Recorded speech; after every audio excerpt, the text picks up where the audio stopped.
After spending the day with the Viper GTS, we were pretty blown away. It's an incredibly exciting car to drive. Looks incredible.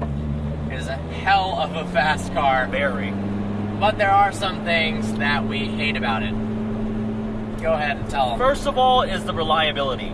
The owner of this car has owned it for 8 months, and it's had 5 separate trips to the dealership due to things that have gone wrong. Most of them related to electronics, and the list is just hilarious when he's telling us. Yeah, 4 alternators have needed to be replaced. 4. 1 starter motor, the entire wiring harness, the navigation has had to be replaced, the instrument cluster has need to be replaced. It had an oil leak, 2 batteries, and there is more than that.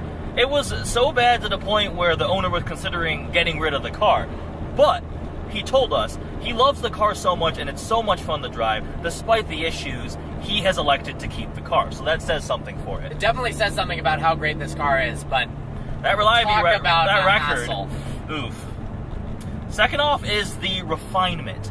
This thing is not comfortable, it's not smooth, a lot of road noise, and it rides, might be the worst riding car that I have ever driven. It feels like a brick on wheels. So you have to know what you're buying when you get into this car. If you want a track car or something that's really exciting to drive 1 day a week, this is fantastic. It's great. And that's very much possible for what most Viper owners want. But nowadays, cars with their adaptive suspension and just refinement in general are getting so good at being two-faced. Yes. You can buy a new Z06 or a McLaren 650S that performs incredibly in a straight line and around the racetrack, but it can also be comfortably daily driven. Yes. And this simply cannot. Nope. It rattles. It's rough. There's a ton of wind noise on the freeway.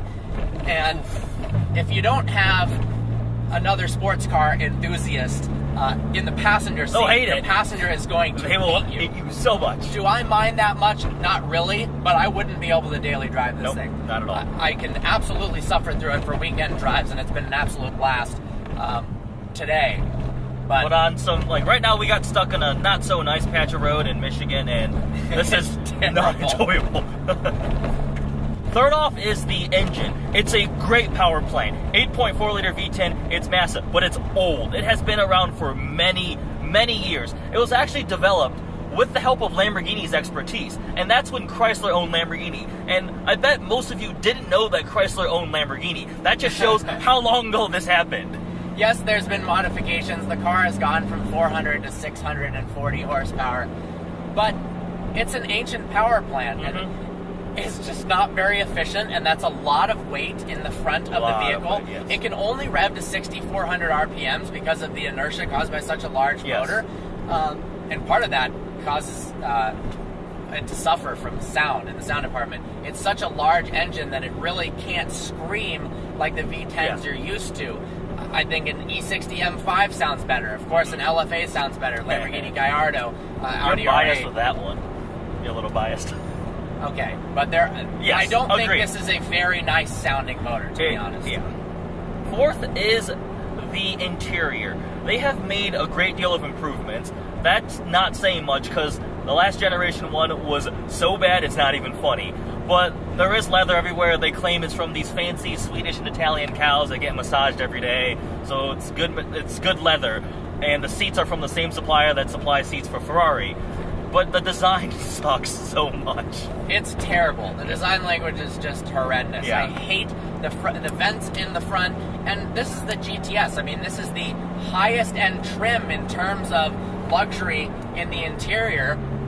It's just not really cutting it. The infotainment screen isn't that great. No. Everyone has really stepped up the bar, even in cheap $20,000, $30,000 cars in terms of interiors, that this...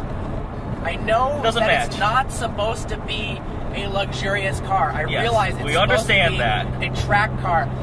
But for those that want to enjoy it as much as possible, when you buy a car like this, it's going to be really hard to let it sit in the driveway or in the garage and take it out twice a month to take it to the track or once a week. You're going to want to drive it all the time. Yes. And part of that there's a benefit to having a really nice interior because, after all, you are sitting inside the car. If all you were doing was sitting outside the car, staring at it, this is perfect. The car is freaking it looks incredible neat, looking. Yeah.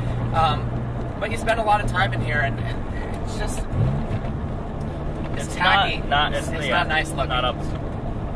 Another complaint about the interior is the space, or more specifically, the lack of it. I am not a small individual. I'm over 6 feet tall. I have long legs, and in order to be able to reach the clutch and fit in the dang car and be able to use the steering wheel, I'm kind of cramped here. It's extremely hard to see out of the windshield. Your blind spots are not spots, they're blind blankets, pretty much. Yeah, the blind spots are horrible. Yeah. Over your left and right shoulder, you have such a massive space where you can't see anything that making turns onto quick intersections is really, really scary. I mean, yes, you could floor it and pray, but in a $100,000 car, I don't know yeah, if you I don't want know to do if that. that's the technique. And we're not making unfounded complaints. We've had experience in vehicles of a similar price level and similar performance ability that are just ergonomically far superior. Absolutely. So this is not us just being little babies and whining. These are founded complaints. Yeah, I mean, the Z06, the overall visibility is definitely better. Spent a lot of time in the Z06. The front windshield is like looking out of a tank. Agreed. I mean, it's just this thin little slot. It makes the car look really cool, but in terms of visibility, not good. All right, so the engine. It's an 8.4 liter V10, naturally aspirated. A lot of horsepower. Naturally aspirated is a great thing in terms of throttle response and usually sound, not so much the case with the Viper. But the issue is, it's not moddable. It's not as easily It's not moddable easily. So with something like a GTR, for instance, for $5,000 to $10,000, you can essentially make the car have 200 more horsepower and become way, way quicker. You convert to E85, full bolt-on, and you're full bolt-on 750 horsepower. 700 horsepower. Yeah.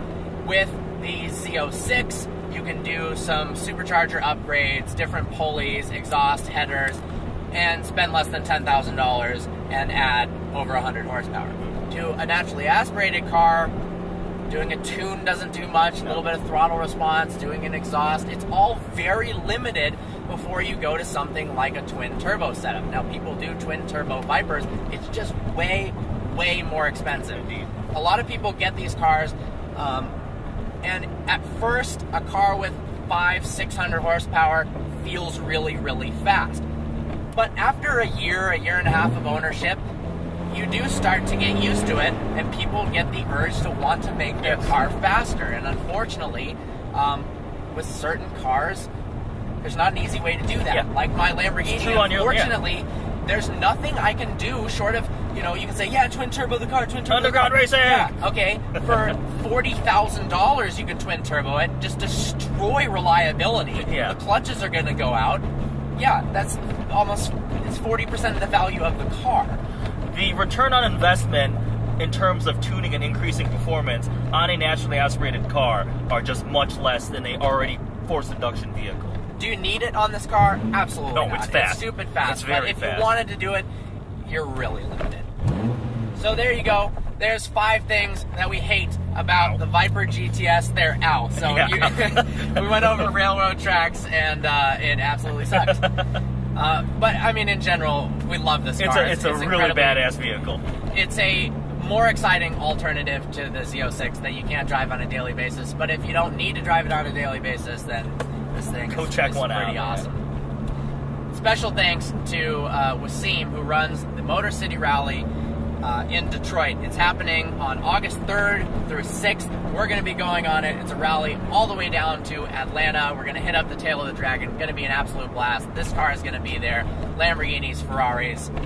Many cool cars. Follow them on Facebook, Motor City Rally. Follow them on Instagram, @Motor City Rally. Thanks so much for watching this. Hope you enjoyed it. I know the haters are going to comment so much shit about how these are the littlest complaints. Yeah. It's a race car. It's a race car. How can you complain about the interior and the visibility when you're going to take it on the track? Okay?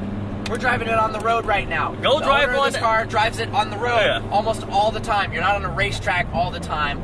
And chances are, if you're commenting those type of negative things, you know, you're not going to be tracking the damn car on the road, on the track. Before you post a comment complaining about what we have to say, go out, drive the car for multiple hours, and then if you still think we're utter idiots, then comment, and then I will agree with you. I agree. I'll allow you to say that. Viper owners who have driven this car on the track, absolutely, you can comment on this.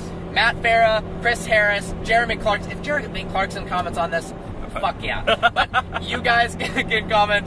But seriously, go test drive one. It might be difficult to test drive one from a dealership. They're pretty protective of these things. But you will see that the complaints that you call petty, well, they don't stop you from buying this car. Yes. I would still consider getting one. We're just pointing it out that it's not all a perfect ownership experience. You don't buy these high-end cars and everything is perfect. There are problems with it. That's what we've stated. Hope you enjoyed it. Look forward to seeing you next video.